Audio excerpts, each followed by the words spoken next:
Apakah sholatnya ada vested interest, ada keinginan? Apakah sholatnya didorong oleh motivasi apapun gitu ya, kepentingan kita misalnya. Rajin sholat karena ada tujuan kita misalnya.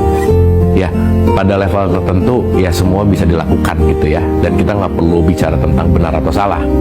Karena setiap kita bertumbuh sesuai dengan alamnya, kita udah bahas. Karena kenapa? Mendingan penerimaan yang dibesarkan daripada saya berharap dia berubah. Karena begitu penerimaan yang dibesarkan, apapun yang dia lakukan kita akan terima gitu. Nah, di situ nanti akan kita sadari konteks dari penghambaan. Berarti kalau kita bicara, katakanlah ini Allah, ini adalah si Abu gitu misalnya.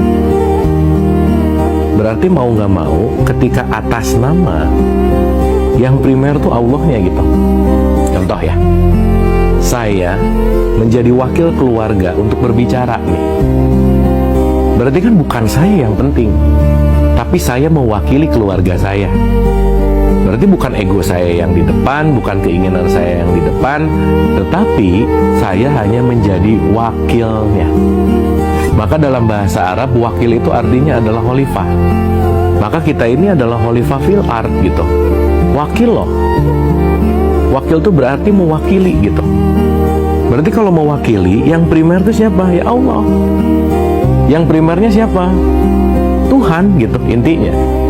Maka kalau kita menyadari konteks basmalah dalam kesadaran yang lebih dalam, Bismillahirrahmanirrahim itu intinya adalah atas nama loh ya, Allah Rahman Rahim, dimana nanti kita mengerti bahwa Allah mengenalkan dirinya dengan kasih sayang. Maka kembali ke cara berpikir gitu ya, dimana kalau dogmatis banget itu biasanya kasih sayangnya jadi hilang gitu. Yang dikedepankan adalah menyalahkan terus, yang dikedepankan adalah konfliknya terus. Padahal tiap hari kita mengatakan basmalah gitu. Bukankah basmalah ini kita menjadi wakilnya Tuhan? Kita menjadi bawahannya dalam tanda petik untuk melakukan tugasnya.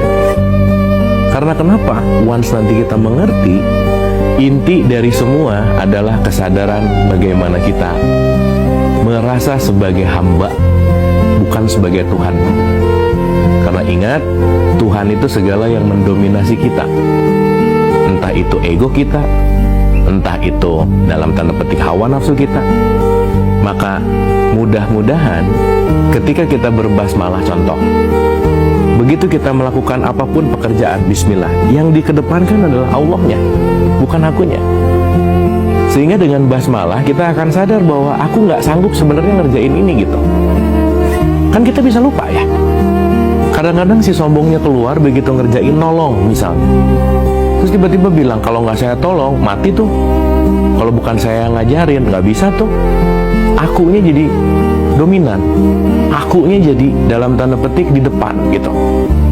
Nah, disitulah nanti kita akan mengerti, tertolaklah amal kita.